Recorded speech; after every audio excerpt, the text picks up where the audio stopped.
بسم الله الرحمن الرحيم.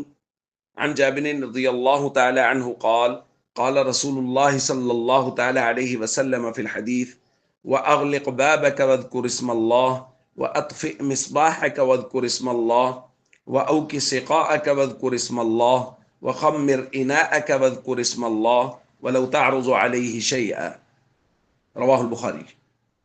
نبی کریم صلی اللہ علیہ وسلم نے ارشاد فرمایا، جب رات ہو جائے تو اپنے دروازوں کو اللہ کا نام لے کر بند کرو، اپنے چراغوں کو اللہ کا نام لے کر بجھا دو، اپنے پانی کے برتنوں کو اللہ کا نام لے کر ڈھک دو، اور اپنے استعمال کے دوسرے برتنوں کو بھی اللہ کا نام لے کر ڈھک دو، اور اگر ڈھکنے کے لیے کوئی چیز نہ ملے تو چوڑائی میں ہی بھلے اس کے اوپر کوئی چیز رکھ دو۔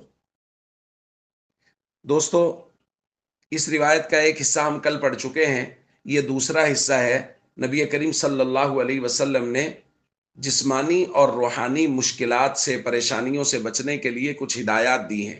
خاص طور پہ جب رات ہو جائے تو حضور نے فرمایا دروازہ بند کرو اور اللہ کا نام لے کر گھر کا دروازہ بند کرو، تاکہ کوئی بدخواہ انسان، چور وغیرہ بھی داخل نہ ہو سکے اور کوئی شیطان بھی داخل نہ ہو سکے، چونکہ جب اللہ کا نام لے لیا گیا تو اب شیطان داخل نہیں ہو سکتا۔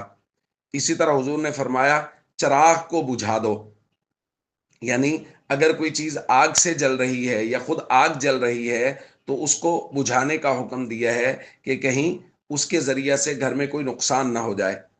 اسی طرح حضور نے فرمایا اپنے مشکیزوں کا منہ باندھ دو، یعنی پانی والے برتنوں کو ڈھک دو، اور اسی طرح فرمایا جو عام استعمال کے برتن ہیں ان کو بھی ڈھک دو۔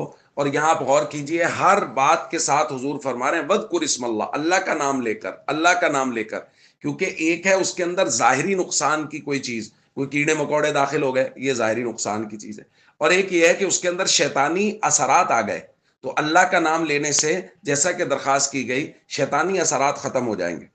اور حضور نے فرمایا اگر ڈھکنے کے لیے کوئی ڈھکن وغیرہ موجود نہیں ہے تو بھلے ہی لکڑی اس کے اوپر سیدھی رکھ دو، لیکن برتنوں کو ڈھک کے رکھو۔ وجہ یہ بیان کی حضور علیہ الصلوۃ والسلام نے، جو دوسری روایات میں ہمیں ملتی ہے، کہ سال میں ایک رات ایسی آتی ہے جس میں وبائیں اترتی ہیں۔ جو برتن تو ڈھکے ہوئے ہوتے ہیں ان میں وبائیں داخل نہیں ہوتی، اور جو برتن ڈھکا ہوا نہیں ہوتا اس میں وبا داخل ہو جاتی ہے۔ تو اس لیے ان چیزوں میں ہمیں بہت احتیاط سے کام لینا چاہیے۔ ایک تو دروازے کو بند کریں، چراغوں کو بجھائیں، لکڑی کوئی چیز آگ جل رہی ہے کسی جگہ تو اس کو بجھائیں، اسی طرح جو برتن وغیرہ ان کو ڈھک کے رکھیں، اور ہر کام میں اللہ کا نام لیں تاکہ شیطانی اثرات سے بھی محفوظ رہیں۔ السلام علیکم ورحمۃ اللہ وبرکاتہ۔